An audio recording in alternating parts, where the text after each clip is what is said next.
Well, I will say it does feel nice every now and then to just simply put your labor down or to lay your burden down. But the time has come for a summer bash, and this is day two, or night two if you prefer, of that event. So we had day one, and we had a lot of great fights. I mean, we had like 11 fights altogether, and they were great. So the bar is set high because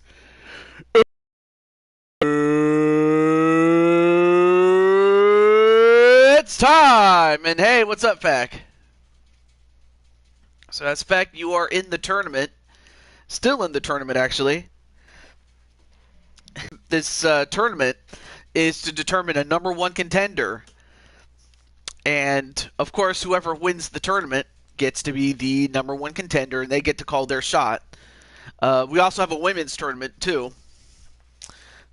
And Crimson's ready to reclaim his title, and of course that's going to be towards the closing parts of the show. And in fact, it's going to be the quadruple main event. The quadruple main event consisting of the two title matches, including the heavyweight championship with Crimson Ninja and Brandon Cuevas. Then it also involves the women's openweight championship with Amanda Nunes and Speranza Danzi, and of course we have the finals of the women's tournament, which features Patty Chase LaNail and Minnie Morgan, and the finals of whoever ends up in the finals of this tournament, in which we have 8 men left. So that is what is at stake. Now, I'm actually going to pick the first fight, and that's going to be the two non-chat fighters, the two real-life fighters. So that's the first fight of the day. So let's just get right into it. And who knows? Feck could very well face off against Crimson. But of course, Joker, outside of the fact that he lost to Najee in the first round, he still makes a compelling case for either the heavyweight or the openweight championship. So that's a guy that you have to watch out for, as he's still waiting in the wings for that. But in the meantime, who do you think is going to win this one? Will it be Gilbert Burns or the IRL heavyweight champion of the world, Francis Ngannou? Let's get right to it. Let's just get right into it.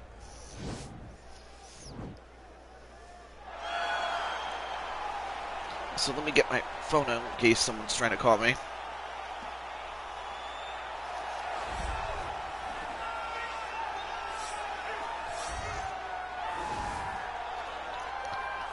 The ref for the win? Well, even though the ref's cool and all, but one of these guys has to win.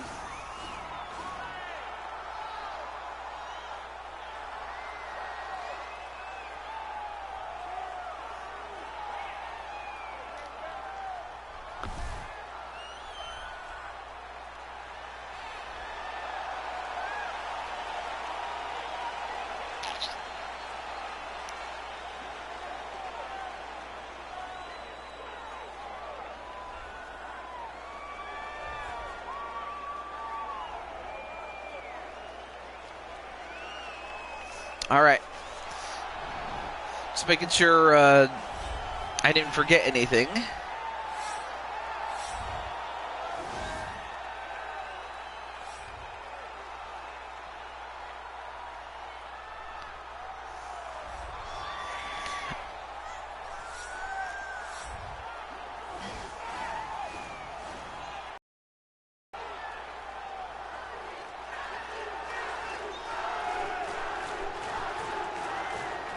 Anyway, how's everything going in your neck of the woods for Labor Day? Because it's hot as hell, I will say.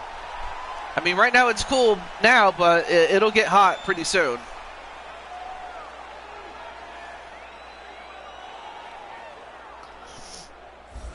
The guy who looks like Omos for the win? Well, that's Francis Ngannou. He's a really big, strong dude. He's slightly younger. He's got the height, the weight, and the reach. So, yeah, he's the odds-on favorite to win this one, if by just those metrics alone. This fight is 3 rounds in the UFC heavyweight division. Introducing first, fighting out of the blue corner.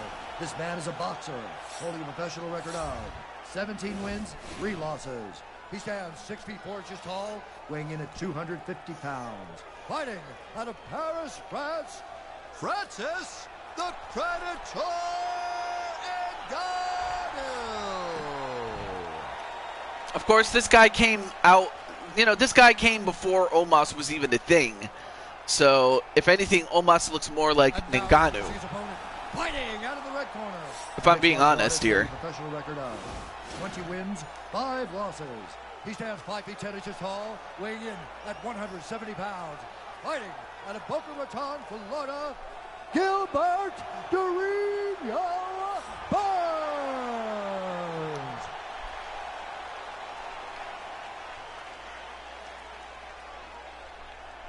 And when the action begins, our referee in charge, Dan Mergliata. All right, let's get to it. But yeah, Patty, are you ready for your fight later in the show? And I have to imagine Feck is ready for his, too.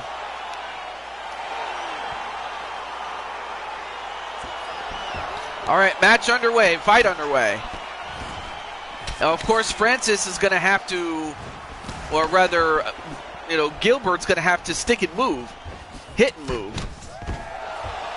Or try to get Ngannou down and use some of his jiu-jitsu, which is a secondary art that he has. Outside of the fact that he has developed his boxing game. Also, hey, what's up, Cole Weston? It's been a billion years. How you doing, man? I know you've been busy with work and everything, but it's great to see you. And in fact, the current reigning light heavyweight champion, excuse me. And now, wait a minute, what's Burns doing? Oh yes, I'm so ready for my fight. And apparently, Burns is trying to break Ngannou's arm. Oh, he's got him. Oh, he's got it in a play. Yeah, he has to tap out, otherwise that arm would have snapped. Well, Burns using his jiu-jitsu. And it looks like he's going to be a problem in this tournament with whoever ends up facing off against him, whether it be, Feck or Naji. But yeah, he took him down, and knowing that he could not win a fist fight, he got in I think that was an Americana, I think, or a modified version of one. And he taps out right there. So yeah, Burns is going to be a problem with whoever he ends up facing off against in the next round. Ladies and gentlemen, referee Dan Mergliata has called a stop to this contest at 58 seconds of the very first round. 58 seconds. Tap out, Gilbert Durinho Burns. Wow, that was very quick. 58 seconds. The entrances took longer than the fight.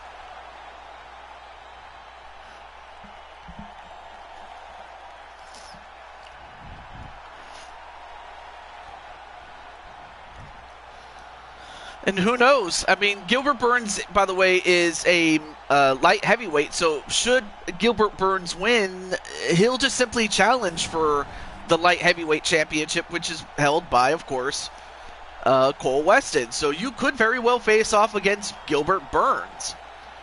But anyway, Feck, since you're here, would you like to have your fight next? Or would you like to hold off until as much as I can? But it's up to you, man. Otherwise, I'll just pick myself, so it's not a problem. But, man, that was a very quick fight. I mean, that was just... Okay, so Feck wants it. Oh, yeah, let me exit and then come back in. That way we could... That way... Because if I just go straight in, it'll skip the entrances, and I don't want to do that. So I have to exit and then come back in. and pick your fight. So that's how it works. So, all right. So now let me just let your opponent know, Naji, Naji-san. So, and oddly enough, this is going to be a battle between the now newest member of the DWO, or actually no, yeah, the newest member of the DWO against one of the OGs of the DWO, Naji, but only one of them is going to move on to the next round. So, which member of the DWO, the Diamond World Order, is going to move on? All right, so let me just let Mr. Naji know. I know who Feck's going to go for. That's obvious. So.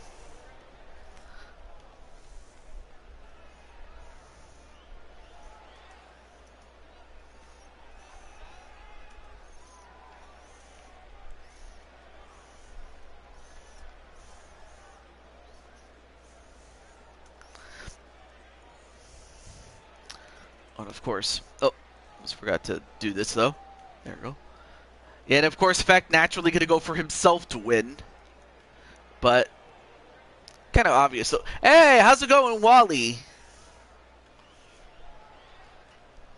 And of course, Wally. Well, first and foremost, how are you doing, man?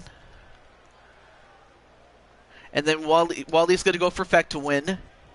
I mean, we just had the fight between the two guys that, you know, eliminated the SWO from contention, so they ended up having to go in there and kill each other, but only one of them made it. And also, hello to the now AAWF. What's up, man? Okay, there we go.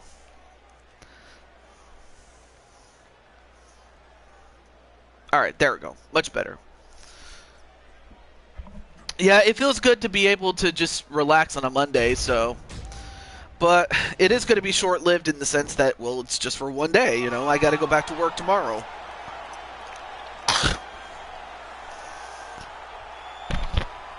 Oh yeah, and by the way, Cole, you fought you fought against Feck, not on the last show, which was day one, but the show before that.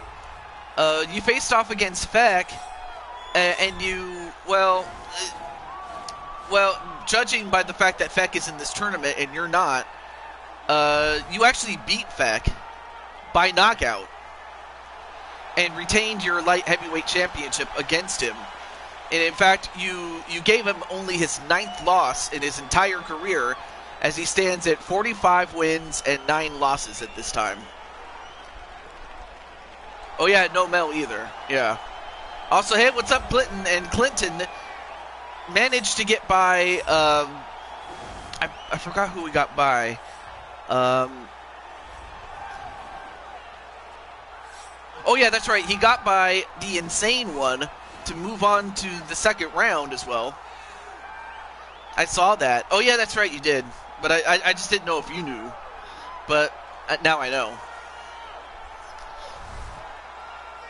And then, of course, you have Feck with Jamaican Feck, but also classic Will Smith Feck, you know, Fresh Prince of Bel-Air Feck, or De La Soul Feck. Dun dun dun dun dun dun dun dun dun. Anyway, now both men have the same height and same reach, but Naji is younger, but Feck has the weight advantage, so this could go either way. Freaking Feck. And then Patty's like, hi, Ninja. And in fact, everybody's saying hello to Ninja. Everybody's saying hello to Wally. Oh, De La Soul. Okay, I'll go with that. You know, I'll tell you what. If time permits, I'll give you Wally a fight. I mean, we had one fight end in what, 58 seconds, so we might still have enough time for that. 160 pounds, fighting out of Hoboken, New Jersey, the Enforcer. In fact, if the fights, go short, then yeah, we might have time for an extra fight with Wally. Here tonight. He stands 5 feet 10 inches tall, weighing in at 205 pounds. Fighting out of Toronto, Ontario, Canada, the King! Now when the action begins, our referee in charge, Eve Loving.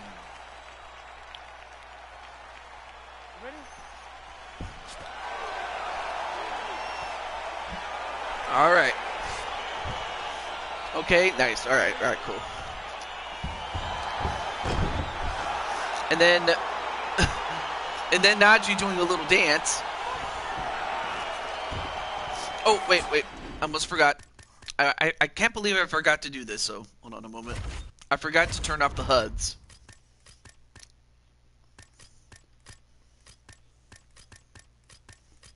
There we go. Much better.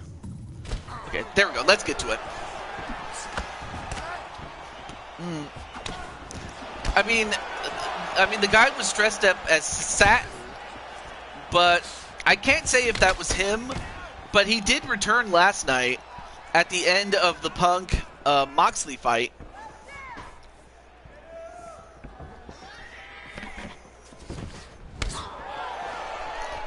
I mean, there's still some sort of intrigue as far as to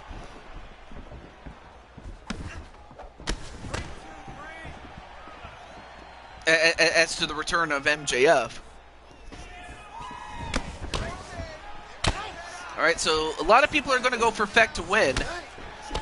Now, of course, Najee is no slouch either. The man is a former light heavyweight champion. Or not light heavyweight, sorry, lightweight champion. My bad. But I will admit, there were a lot of great pay-per-views like Clash at the Castle, All Out, and I believe When Worlds Collide, I believe, is another one of them. But then there were a couple of others outside of the big two in North America, like I believe it was Stardom or Joshi Pro Wrestling, I think, also had a show too. But yeah, there were some great pay-per-views, or in the case of WWE, premium events. Well, this is our shoot, but you know, speaking of premium I can't even talk, premium events, this is our super show, and you didn't have to pay a dime for this one. Which is what I was trying to say, I couldn't talk. Well, so far, both men are standing on the feet. I'm surprised that Feck hasn't decided to go for a takedown or anything. Well, how do we know that? Was there an announcement or something?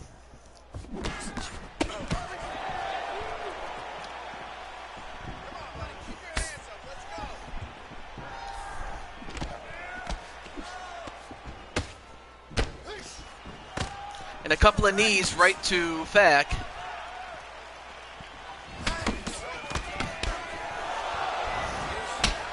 Oh, big punch right to the gut, but of course we all know all it takes is a takedown,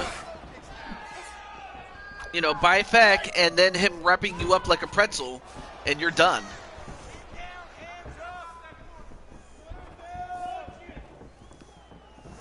And Najee knowing full well that one mistake could end it.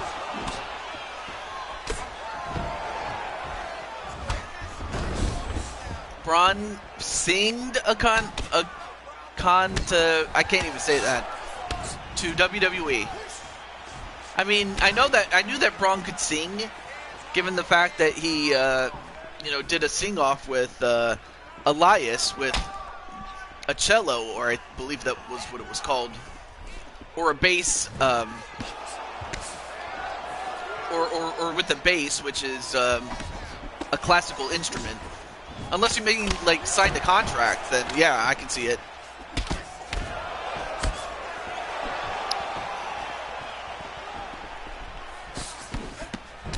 I think you meant to say sign the contract, so. Well, I will say this, WWE has definitely stepped up its game considerably, you know, ever since Vince left. I just hope that that's going to, you know, make Tony Khan, you know, step up his game or get someone to help him, you know, because he can't do it all by himself. But yeah, I think you meant to say, oh, and what a kick onto Najee. Hey, what's up, Jamar?